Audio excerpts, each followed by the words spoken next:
Good afternoon. Welcome to Stay Tuned. Thank you for staying. That's okay. Just want to give a big round of applause for our guests this week, Michelle Cann and John Wineglass. Sorry, Cann. Michelle Cann. Apologies. It's great to have you both here. Michelle's is your first time in Fresno, was your debut, and what an incredible debut, right? What a treat for us.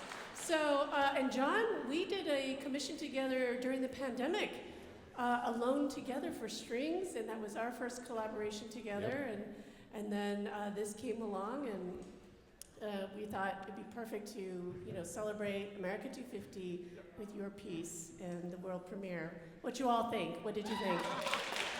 Wasn't it amazing? So powerful. So this is just a quick chat to get to know our wonderful guest artists who are here.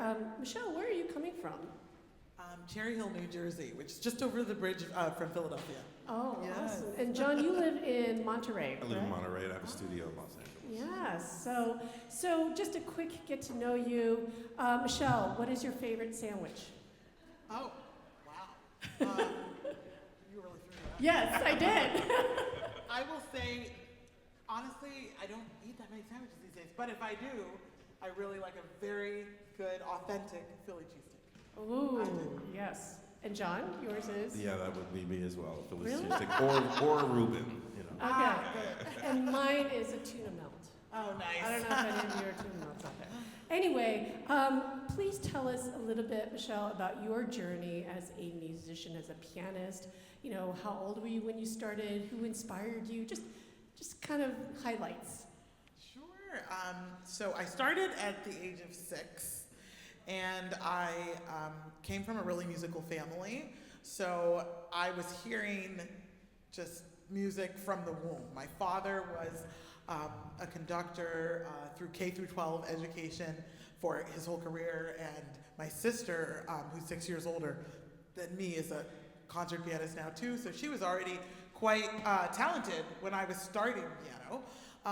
And so growing up where we did, a small town in Florida, we just were, my sisters and I were very focused with a mom that made us focus and practice on multiple instruments, actually. So piano was the first instrument I started, but I actually started that same year violin and played, and so I played in orchestra, youth orchestra going through high school. I played in the band, the trombone and tuba.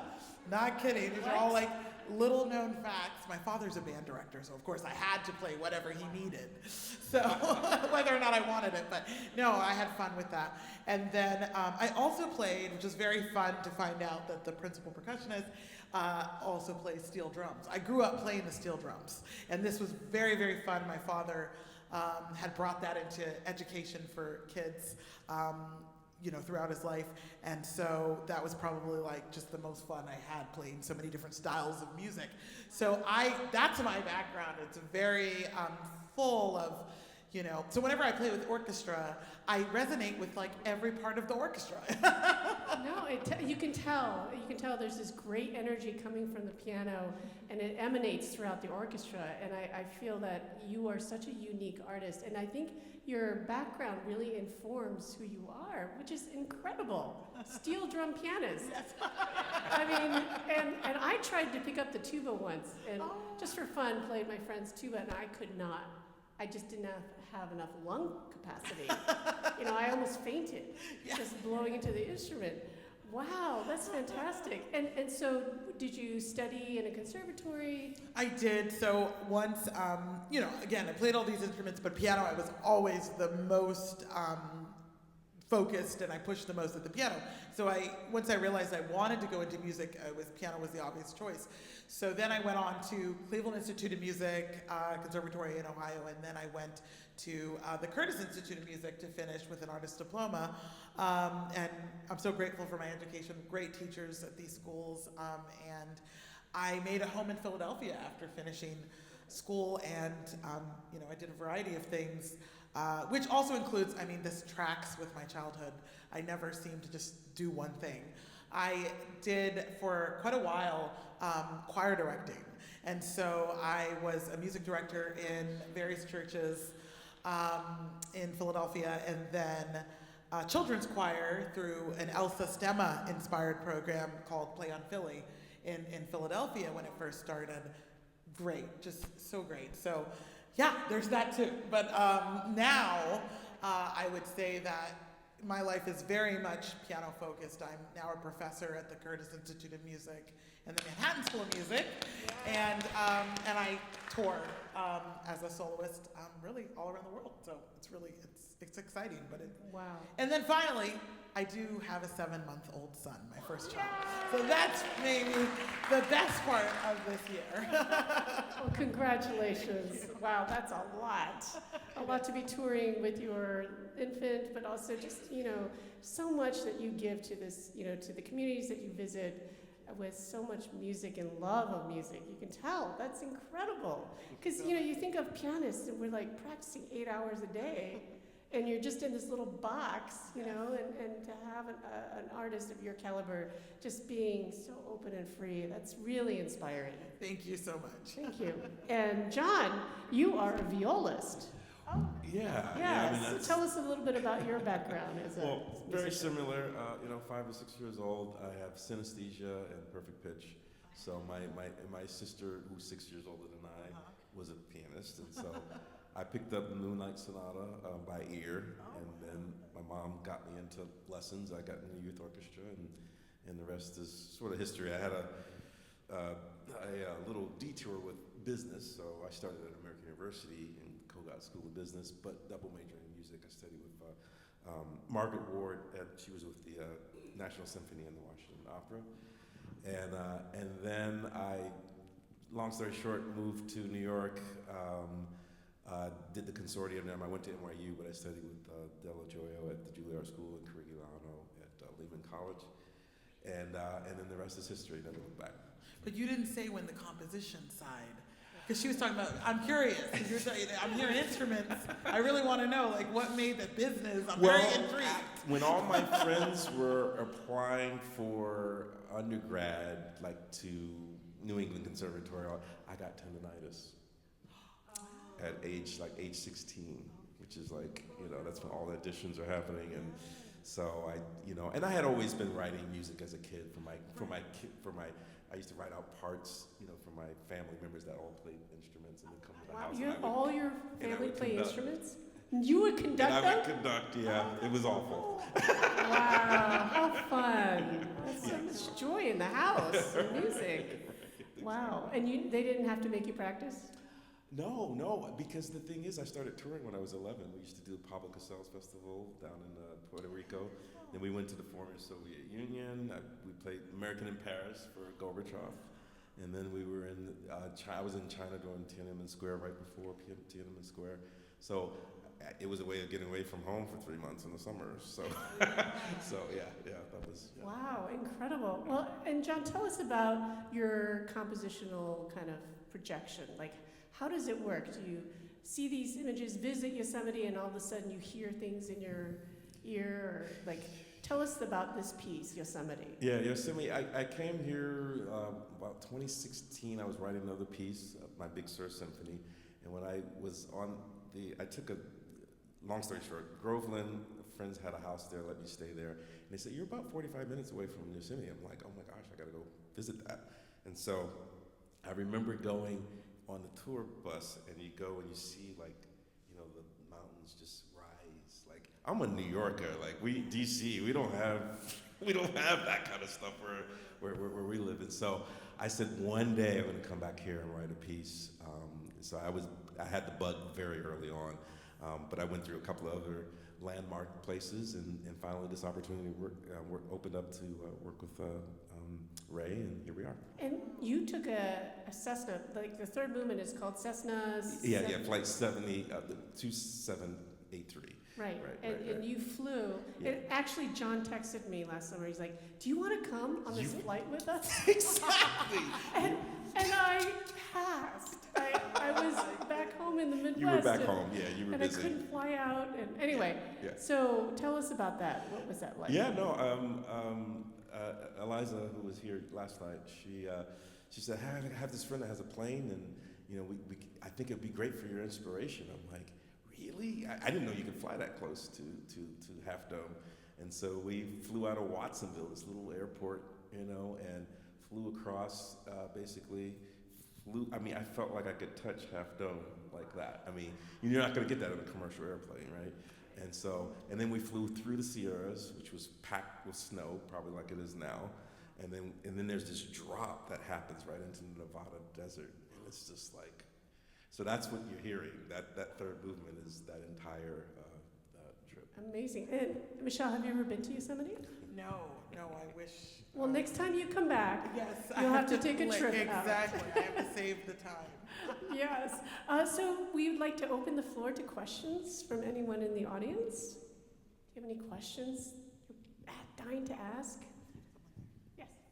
Who did the wonderful arrangement of your encore? Yes. The encore was spectacular. Last night was different, and today was amazing. So really, really, really fun. So that was, I'm sure many of you recognize what I started with was Liszt, the famous Hungarian Rhapsody. But then when I broke out into all that jazz, it's from the pianist Hazel Scott. And yes, oh, very cool, very cool. She, if you don't know who she is, you should. Please look her up, read her whole She's story. got an album coming out. But I do. Oh, I actually yes. recorded a lot of her works that she did specifically that were what she called swinging the classics. So this was something she did early in her career in which she used to just do it for fun. I mean, she was actually a Trinidadian pianist, came to Harlem when she was about 4, and she auditioned for Juilliard when she was 8 and was accepted to the extent that a professor took her in to teach her because they didn't take students as young as 8 at that time. And so she was taught by this Juilliard professor for years, and I mean, she had an ear like yours. Anything she heard, she could just play. And so at any rate, her mother was a jazz musician at the time and played with groups in Harlem on saxophone. So she would hear all these rehearsals, and she could play anything. So Art Tatum ended up hearing her, was a big fan, saw the talent, and basically took her under his wing. And so she was rising up, and in her teens, she was noticed by Billie Holiday as well. And Billie Holiday was such a fan, and so she ended up taking over where Billie Holiday, what was the name of that club? Nope, it was the first club that was integrated, and I cannot remember the name of it right now. If anybody knows what that was called. I don't have the name in my head in Harlem, but at any rate, it was one of the first integrated clubs. I'm sorry? Is it Emerson? No, I can't. I don't. But at any rate, I'm sorry? No, it wasn't. Oh, yes, I think it was. The Cotton Club, yes, I think so. But at any rate, she took over. She was kind of the headliner. And so this is when Swinging the Classics came out. So she does all these different works. I have. And what year was that? This was I want to say she did the album in the 1940s. Is when that album came out. So it was right around that time. But anyway, she's phenomenal. I mean, she was also married to Adam Clayton Powell Jr. So you should know this name in the civil rights movement. I mean, she was actually a big partner with him and beyond in like equal rights, especially for actors, especially for black female actors, because she was also an amazing actor and musician. So what a life. Please look her up. But anyway, her talent is, as a pianist, she was known, there's a photo of her playing 2 pianos. Alicia Keys actually honored her. So if you've ever seen this photo of a black female pianist with her hand on 2 different pianos doing stuff, that was her. And so she did these. Well, thank you for bringing her music to our hall today, because that's the first time I've heard about her music, and I'm just so thrilled, so thrilled. Any other questions? Yes.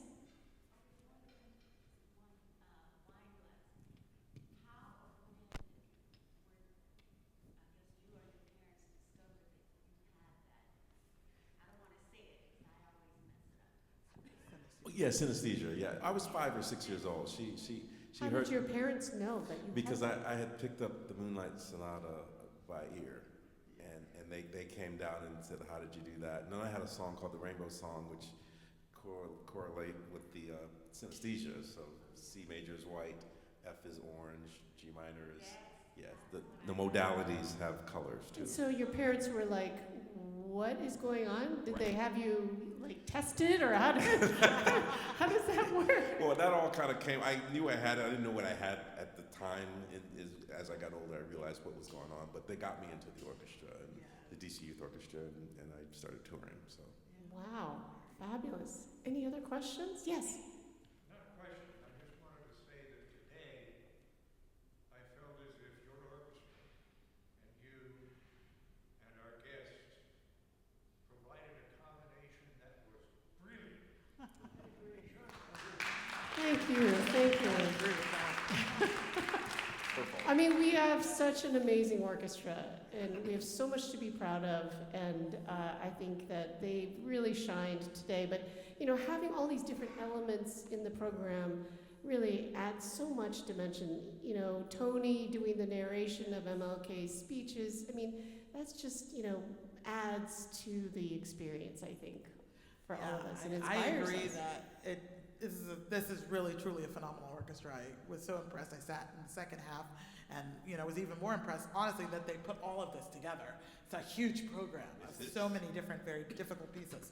So, you know, again, bravo to them. But I felt, and I was saying to Ray, that even from the rehearsals to each concert that playing the Gershwin with them, that I also really appreciated how well the orchestra plays off of each other, listens to each other, and you know, they're talented players. You have great players, but you know, I played with great orchestras with great players that I don't get this energy, where I don't get this feeling that they're playing off of each other. Like, I felt like I did things last night, and then today I felt like they changed something. There was like a little bit of a different energy there. I was like, oh, I like that.